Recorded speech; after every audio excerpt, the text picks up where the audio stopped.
Dong is an Asian group of people living in southwest boundary of China for at least 500, 600 years. They are one of the 55 ethnic minorities in China. They have very limited resource to really conserve and preserve and present the cultural heritage of their own.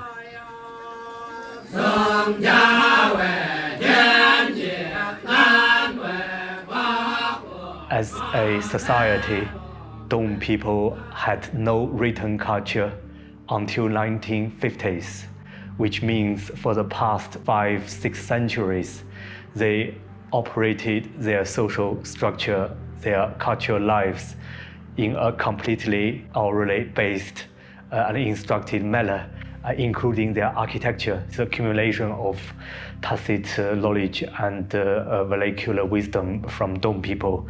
It is still practiced by the local builders, carpenters, and passed down knowledge from generations to generations. So in other ways, their architecture can be seen as their language.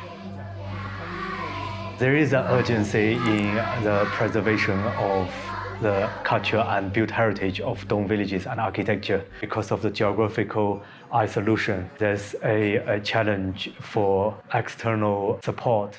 There are natural disasters like flooding related to climate emergency. The other thing is with the introduction of modern infrastructure, for example, electricity, there's a larger risk in generating fire. The vast majority of their buildings are built by timber and they're not fireproof at all. In worst case, we have heard that the whole village was destroyed completely overnight.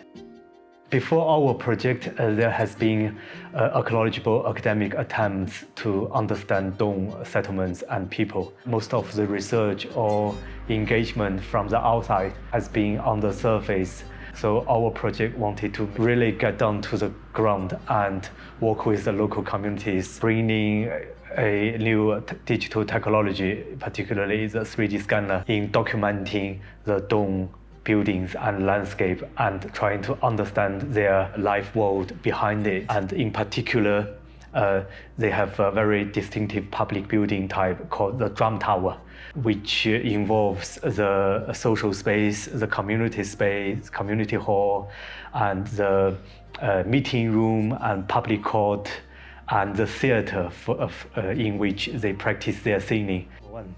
I can show you. Let me show. This is the 3D scanner we used in this project. So you put it onto the tripod. The tripod is and then it will be moving like this, and 360, and also in a vertical dimension. That's why it can capture the environment. We have researched more than 20 villages across Dong regions, and we have produced very detailed 3D evidence models for over 100 historical buildings and surrounding landscapes. Built environment can be captured in millimeter precision in only 5-6 minutes, and with a 3D imaging instantly coming from the machine. And we can show to our teammates and we can show to the local communities what we are doing there. That is a powerful thing, engaging with them. We bring in some completely strange things for them, and we get on very well with them, of course, particularly local children. They are so curious about what we are doing there, and they keep running around us. So, one boy could be scanned several times in the model because the scanner stayed on one point and he come into the scene and then come out and run back again. And we don't want to say, please keep the site free for us for 3 hours. And when we finish the scanning, you can come back to the drum tower. We didn't do that at all.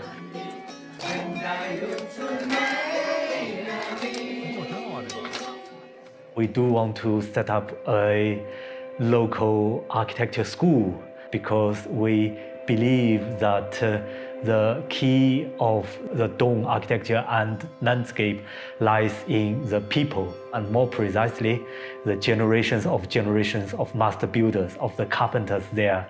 We delivered policy impact workshops and establish the preliminary trust with the local policymakers. This is something we decided to do before we went to the site. Our school is very distinctive in its socially engaged tradition, and we determined to make our research more impactful to the local policymakers. We work with local communities in a very equal and collaborative way and to co-produce the research. And I'm sure there will be more and more projects going on like this for our school, for the history and theory tradition of our school that is have a very, very strong belief that architecture is made by people, architecture is socially produced. It is not dominated by professionals or elite researchers or those in power, but it is produced by those on the ground, on the street, and live their lives and their worlds in those environments. And I think that's a firm ambition shared by me and my collaborator and our team in this project, and also many of our colleagues. So yeah, it's a Sheffield project. It's Sheffield made.